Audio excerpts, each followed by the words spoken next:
Berserk is a manga written by Kentaro Miura, with the best art I've ever seen, the best character development, and overall well-written story.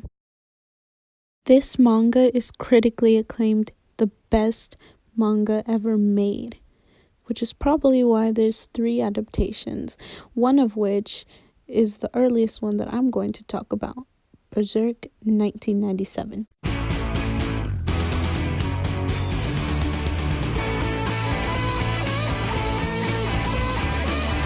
But there's also Berserk the movie.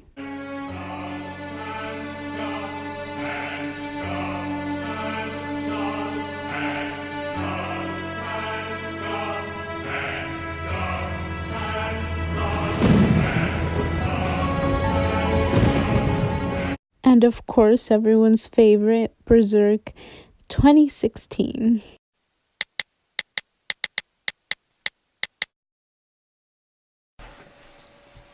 So basically, what I was thinking of was, oh fuck, I can't believe you've done this. There's even a video game. Berserk 1997 is the best version of Berserk there is and probably that will ever be. It really captures the quiet moments and the theme perfectly.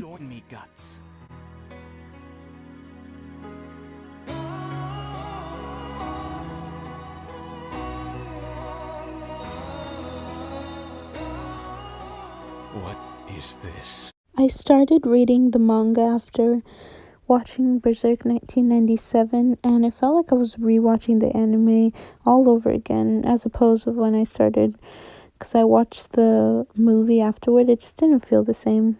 Since I'm not done reading the manga yet, since there is 40 volumes, well, 39 translated, I'm gonna be sharing with you the top 5 best scenes in Berserk 1997 anime. Of course, this is just my opinion. If you want to see similar video like this but on the manga, I'll leave the description down below of another YouTuber who has done a similar video like this. Also other YouTubers who have done similar videos like this.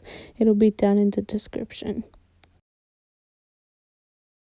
And now, without further ado, here are the top 5 best scenes in Berserk 1997 anime. The rear guard for tonight will be guts if you accept. Number 5, the night raid.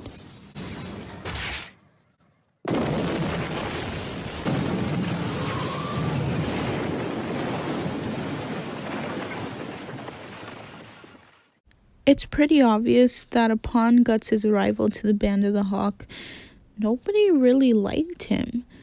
But to be quite honest with you, Guts didn't really care. He was a solo guy. That's how it's been all his life.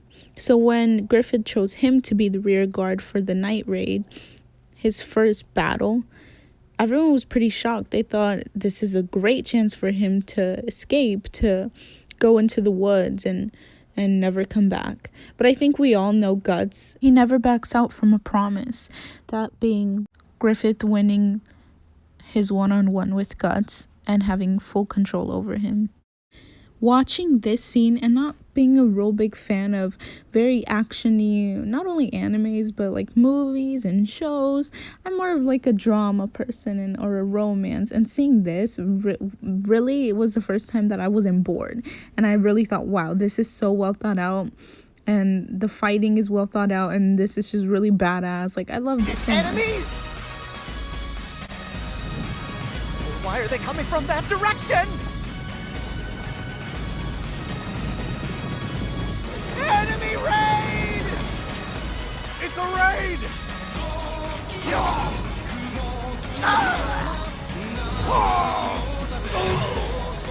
Set the fires!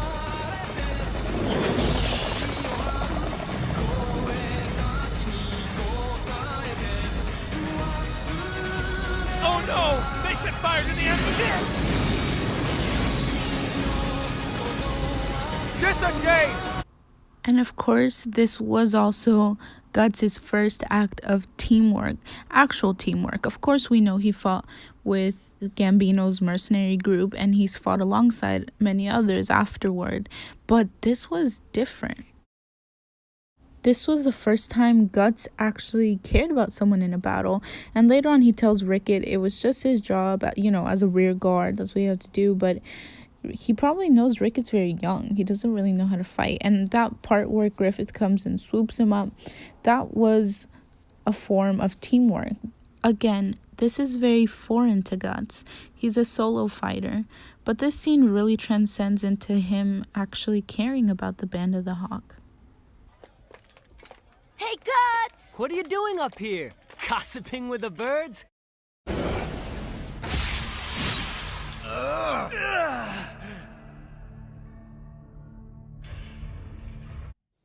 Number 4. The fight with Nosferatu Zod.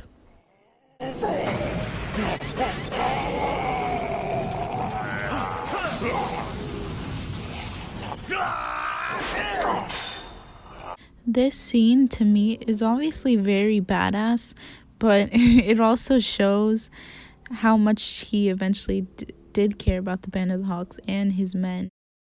This scene really gets the viewers to realize how OP Guts' character is. Up to this point, we have yet to meet his equal. Zod's strength is obviously not human, because he's not human, but even Zod said it himself, no one has ever been able to evade his blows, or at least get a hit on him, and Guts did. At least since 300 years, I believe Zod said. What the hell is that? You evaded my attack successfully. Well done. It really turns the tables for the viewers because no longer is it this medieval type of theme, but it's now a fictional place, and you get to thinking, what is Zod? Is there more of him? And this is a monster. This is not human. And we see Guts realizes that the odds aren't in his favor as there's fear instilled in his eyes, and Guts really never gets scared. This is also where the Bailey or the healer or whatever you want to call it really comes to play again, and we see it's starting to become evident that it's very important to the story and that it acted as a shield from that monster. And it really starts to raise up even more questions. Where did this swarm of insects come from?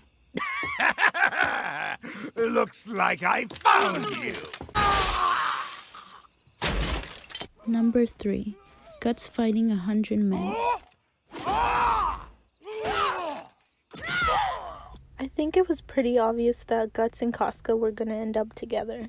Kentaro Miura really satisfies his readers, as slowly as he does, but I think we were all looking forward to them coming together after they had fallen off the hill and Casca expressed to him that she was jealous of him. Not only that, they started relating, and I think that is the perfect way to bring them together. This scene really is an eye-opener for Guts. He starts questioning, who am I fighting for? Is it Casca? And he doesn't really want to accept that because, as we know, Casca loves Griffith. Casca, if she can't be with him, she'd rather be his sword. So she has another man in mind. He knows Every sword belongs in its sheath. Go back to the sheath your master holds. Go back. Back to Griffith. And he expresses that also when he talks to Judo, after Judo confronts him about Casca. Judo is actually a bigger person in that circumstance because we know that Judo is in love with Casca as well. But Guts tells him it's not going to happen. And it can't. I don't see her more than a comrade, and she has another man in her heart. I guess I was the only one who saw some hope for the two of you. Apart from this scene being very badass, it also makes you see how impulsive he is Every time Guts gets into a battle, it's almost as if it's like therapeutic for him. He's releasing his anger, because even Casca said it would just be easier to walk away from this. Why trying to fight 100 men? I don't know, I wouldn't do that. But when she confronted him about why he was doing it, he said it's not in his nature to run away. So you kind of see that he believes that's where he belongs, in battle. So that's the only reason? You fought 100 men because it's not in your nature to run away.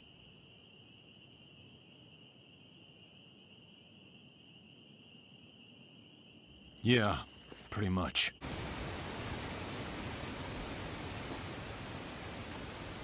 What is it, Casca? On guard. Huh?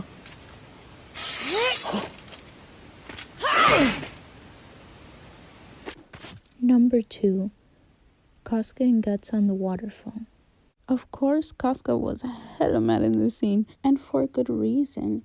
Casca and Guts both obviously felt that there was a connection forming between the both of them, and Casca kind of felt like it was another Griffith thing where Guts was going out to look for his dream and leaving her, as if she doesn't deserve to be loved. Of course, there's nothing wrong with having to leave someone to find yourself, but in Guts' case, let me just take it out of his own mouth. Perhaps this is what I was looking for my whole life. I didn't realize it until this very moment. But everything I wanted back then is right here before me now. Why don't I ever realize what I have until it's lost to me? For Guts and Casca to have such an intimate moment takes tremendous amount of trust between the both of them. And I think the fact that they relate so much, it's their first act of love coming from Casca and Guts on both sides. As we know, they both came from the same background of sexual abuse, and for this to happen and for them to make love, it's really a way of making amends with the past and accepting the past and moving on. This scene opened up new chapters that could have happened and probably will never happen. And I can't be special to someone. Just holding on to the almost broken dream of a man who may or may not even be alive. I don't know. I'm so tired. Watch them for me, please. Hey! Hold it!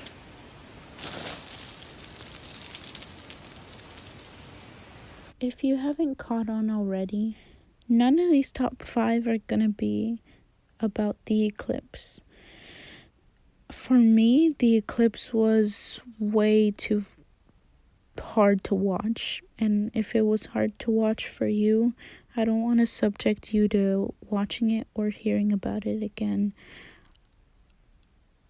I like to think about the happy moments when I think about Berserk, because it is my favorite manga, and when I want to talk about it to someone, I don't want to mention the tragedy that had happened towards the end. I like to keep in mind all the good moments that there was and all the lessons that me and every other Berserk fan learned from watching this. Which leads me to my favorite scene in Berserk. Number 1, Bonfire of Dreams.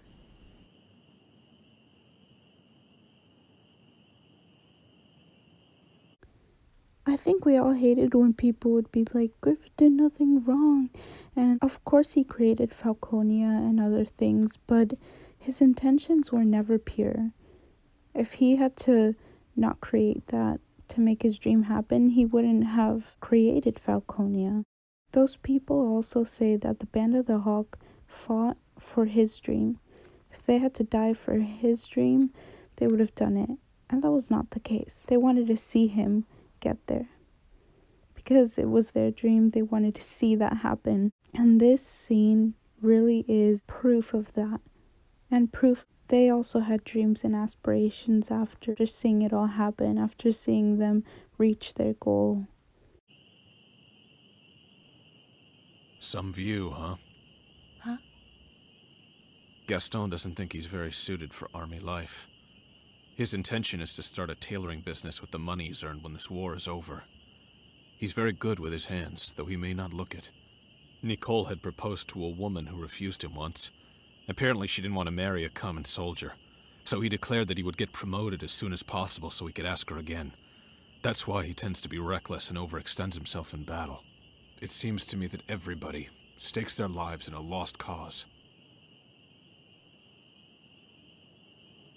Looking over them all from up here, I almost think I can see their hopes and dreams flickering in each little light.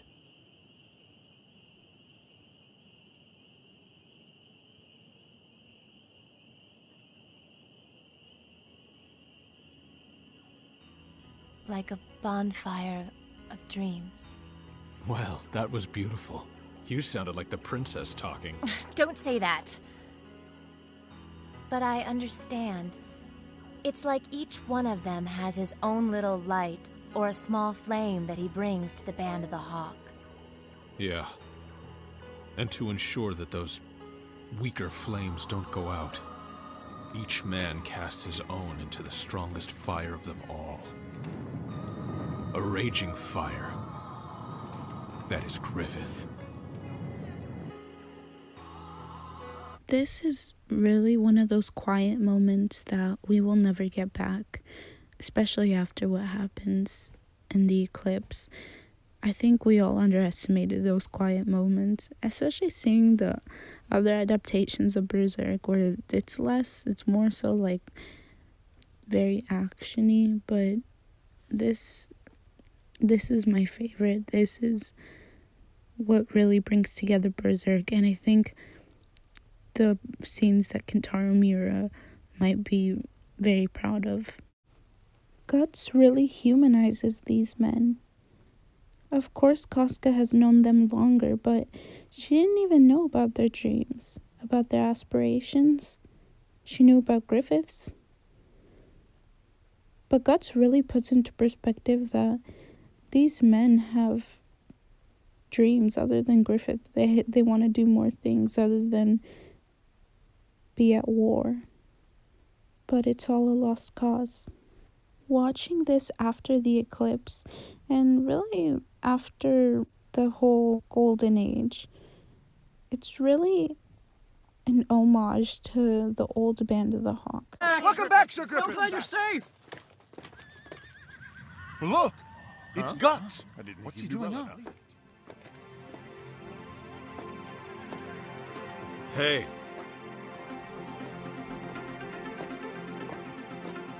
And that concludes this video, everyone.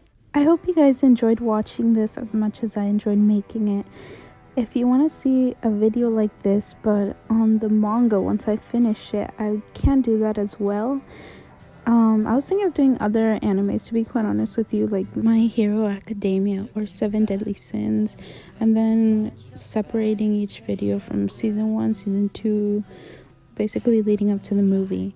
But if not, if you guys are like, no, just keep doing your vlogs or 101 videos, then I won't. It depends on the feedback of this video, if you enjoyed it. Alright guys, see you in the next video. Thank you for watching. Walking back, so am I